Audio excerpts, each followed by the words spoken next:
और इसकी रखी 80। तो आप अस्सलाम वालेकुम, welcome to my YouTube channel. आज ये मेरे चैनल पे प्रोफेशनल मेकअप की क्लास 11 है, जिसमें हम प्रोफेशनल बेस चार्ट पढ़ेंगे with undertones, warm, cool and neutral, कि हमें कौन से फेस पे कौन सी फाउंडेशन को चूज़ करना चाहिए। इस चीज़ की नॉलेज बहुत इंपॉर्टेंट होती है। हर प्रोफेशनल क्लासेस में जब बेस चार्ट समझा जाता है तो हमें सबसे पहले अंडरटोन्स को देखना होता है, उसके बाद हम शेड्स को डिसाइड करते हैं कि कौन से शेड पे कौन सी बेस जाएगी, कौन सी अंडरटोन पे कौन सी बेस जाएगी।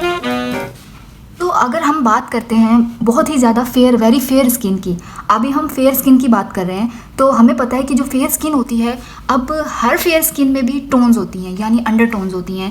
अब मैं आपको सामने पिक्चर्स दिखा रही हूँ। देखिए, जो अंडरटोन्स होती हैं वो डिसाइड करती हैं कि आपके फेस पे कौन सी फाउंडेशन जो है वो जाएगी। अब ये पिक्चर देखें आप, अगर तो आपकी अंडरटोन जो है उस पर जो वेन्स हैं वो अगर पर्पल शो हो रही हैं, तो यानी कि आपकी जो अंडरटोन है वो पिंक है। अगर आपकी वेन्स जो हैं वो पिंक शो हो रही हैं या पर्पल शो हो रही हैं, तो आपकी अंडरटोन पिंक है, यानी कूल अंडरटोन है आपकी। आपके फेस पे पिंक के शेड्स जाएंगे।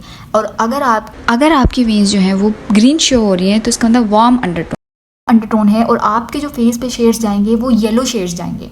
अब बेसिकली ये देखें आप देख सकते हैं वेन्स मेरी। अब आप देख सकते हैं कि जो मेरी वेन्स हैं वो ग्रीन शो हो रही है, यानी मेरी वार्म अंडरटोन है। मैं कोई शेड यूज़ करूँगी तो मैं येलो टोन का यूज़ करूँगी। अब यहाँ पर समझने की बात ये है कि हमारे पास जैसे हर स्किन में टोन्स होती हैं, तो हमें कौन सी स्किन पे कौन सा शेड यूज़ करना है। अब अगर तो आपकी अंडरटोन फेयर स्किन की बात करें, फेयर स्किन में हमारे पास ऐसी स्किन आ जाती है जिसकी अंडरटोन न्यूट्रल है, तो आप आइवरी का शेड यूज़ करेंगे। अब आइवरी आप देख सकते हैं, आइवरी कुछ इस तरह का होता है। आइवरी बहुत ही ज़्यादा फेयर शेड होता है। अच्छा, क्रायोलॉन टीवी पेंट स्टिक जो होती है ये बहुत ही ज़्यादा प्रोफेशनल समझी जाती हैं। ये मेरे पास सिर्फ क्वार्टर है इसकी आइवरी का। अच्छा, मैं अगर आपको रेकमेंड करूँगी तो मैं क्रायोलॉन की स्टिक्स जो हैं आपको प्रेफर करूँगी। अगर आप क्रायोलॉन अफोर्ड नहीं कर सकते, क्रिस्टीन की जगह आप मोराल की चूज़ कर सकते हैं, क्योंकि इसके बाद अगर कोई अच्छी स्टिक्स आती हैं तो वो मोराल की होती हैं। अच्छा, तो अब आपने देख लिया कि ये हमल अंडरटोन्स होंगी, यानी मिक्स अंडरटोन्स होंगी, यानी कि उनके में ब्लू वेन्स भी होंगी और पर्पल वेन्स भी होंगी। उन पे हम आइवरी चूज़ करेंगे फेयर स्किन पे।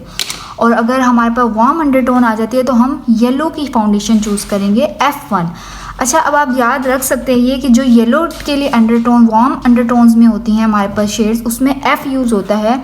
F1 वेरी फेयर स्किन के लिए होता है, और फेयर स्किन के लिए हमारे पास F2 होता है, और मीडियम फेयर स्किन के लिए हमारे पास F3 होता है, और डार्क के लिए F4। बिल्कुल इसी तरह जब हम पिंक के शेड्स में बात करते हैं तो W1, W2, W3, W4।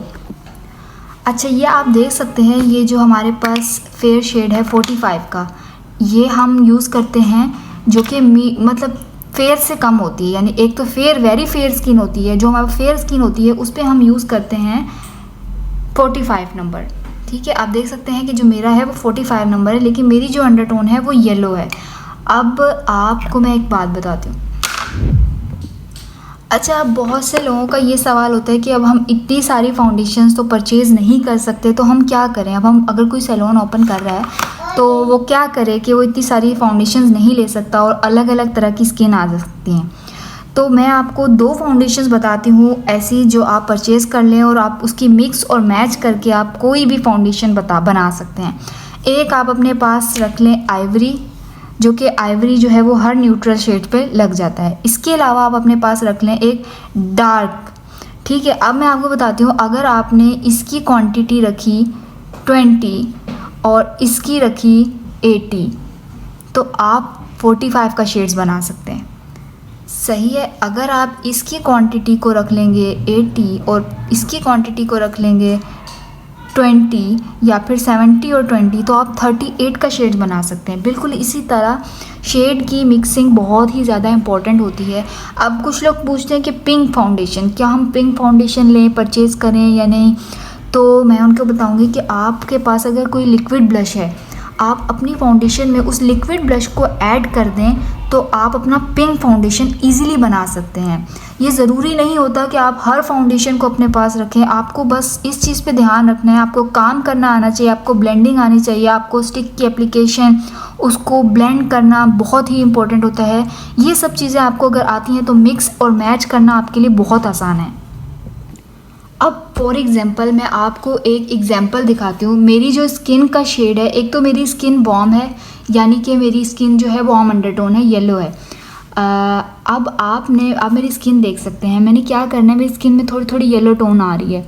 अच्छा, कुछ लोगों को येलो टोन नहीं पसंद होती, तो वो उसे कट करने के लिए वे पिंक अंडरटोन यूज़ करते हैं, मतलब कि कूल अंडरटोन के फाउंडेशन यूज़ करते हैं। वैसे जो येलो फाउंडेशन होती हैं वो लाइटिंग में बहुत ही ज़्यादा अच्छी लगती हैं, लेकिन कुछ लोगों को नहीं पसंद होती। तो आप जब भी फाउंडेशन चूज़ करें तो अपनी क्लाइंट से पूछ के इस्तेमाल करें। अब मैं आपको एक एग्जांपल दिखाती हूँ। फॉर एग्जांपल ये मेरी स्किन है, 45 का शेड है। अब मेरे पास 45 नहीं है, मैं क्या करूँगी, मैंने ये ओरिएंटल लिया, मैंने इसकी थोड़ी सी क्वांटिटी लगाई, ठीक है।